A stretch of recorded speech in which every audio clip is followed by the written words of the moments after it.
Tabe selamat lingun latai, salam sujud karende melempang, Om Swastiastu. Puji syukur kita hanturkan ke Ranying Hatala Langit, karena atas berkat dan penyertaannya lah pada hari ini kita selalu diberi kesehatan untuk bisa melaksanakan aktivitas kita seperti biasanya. Baiklah saudara-saudariku, dalam kesempatan kali ini saya akan menjelaskan tentang awal adanya pali dan tulah. Sebagai masyarakat Dayak, apalagi sebagai pemeluk agama Hindu Keharingan, tentu sudah pasti kita mengetahui bersama bahwa kita selalu mempercayai akan tradisi yang diajarkan, yang dilakukan oleh para leluhur kita dahulu. Tradisi di dalam leluhur kita ada banyak sekali saudara-saudariku. Misalnya tradisi sebagai salah satu contoh adalah tradisi akan percaya dengan larangan-larangan ataupun pantangan-pantangan yang tidak bisa kita lakukan di wilayah kita sendiri. Larangan ataupun pantangan inilah yang disebut dengan pali. Pali ada banyak contohnya. Misal, pali ketika kita menghacur pukung Pawen Antang. Pali ketika kita berbicara hal yang tidak baik apabila kita sedang berada di suatu wilayah yang suci ataupun sakral. Pali ketika kita menikahi seseorang yang masih memiliki hubungan darah. Dan ada banyak juga pali-pali yang lainnya di masyarakat kita. Nah, pelanggaran pali ataupun larangan inilah yang disebut dengan tulah. Tulah adalah sebagai kondisi di mana kita harus menerima konsekuensi dari apa yang kita lakukan.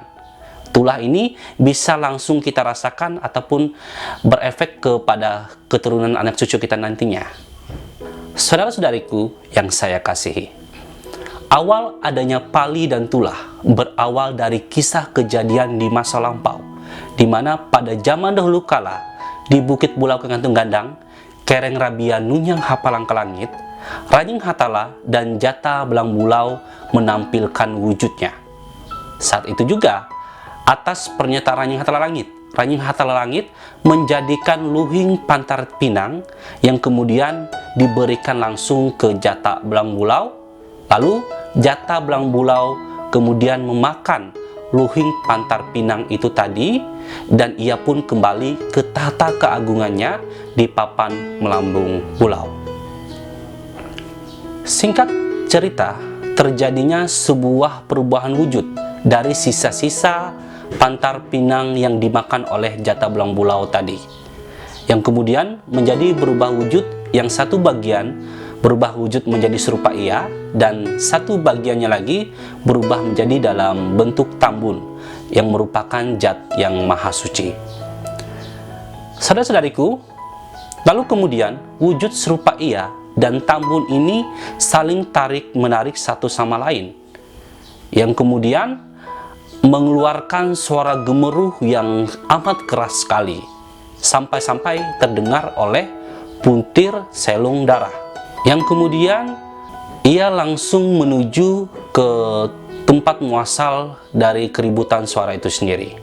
Disitulah Puntir Selung Darah melihat wujud tambun dan serupa ia saling tarik-menarik, yang kemudian ia langsung mengambil sembilu pelapah bendang dan memotong kedua wujud tadi menjadi dua bagian.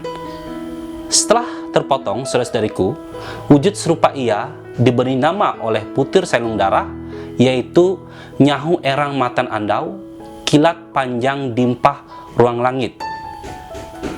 Dan kemudian sembilu yang dipakai untuk memotong kedua benda itu tadi berubah menjadi balai Hamparang sebagai tempat tinggal dari Nyahu Erang Matan Andau.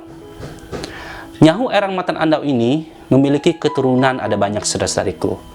Ia kemudian berketurunan menjadi Tinggi Tingyang Mama Hanyi Bungai. Lalu Tinggi Tingyang Mama Hanyi Bungai ini berketurunan Keturunannya itu disebut dengan Samulang Amai Bendang. Dan dari beberapa keturunan selanjutnya ada banyak keturunan sampai keturunan yang terakhir yaitu Hanjung Tahanjungan Pali. Hanjung Tahanjungan Pali inilah, saudara-saudariku, adalah sebagai sebab asal mula di kehidupan manusia terdapat larangan ataupun pantangan. Jadi begitulah cerita tentang awal Pali di dalam kehidupan kita. Lalu kemudian kita melihat dari wujud Tambun. Wujud Tambun ini diceritakan bahwa wujud Tambun dia itu diceritakan di saat ketika ia dipotong, ia kemudian menyelam ke dasar laut yang amat dalam. Dia inilah dijadikan Ranjing Hatala Langit sebagai keturunan yang menerima segala dosa kesalahan dari manusia. Misalnya kesalahan perkawinan yang menyalahi silsilah, maka dilakukan upacara pakanan Tambun Tulah. Jadi dapat kita pahami bersama bahwa di sini bahwa tulah itu berawal dari cerita Tambun itu sendiri. Saudara-saudariku, demikianlah tentang awal adanya Pali dan tulah yang dapat saya sampaikan. Semoga dapat bermanfaat untuk kita semua. Saya tutup dengan Prama Santi. Om Santi Santi Santi Om Sai.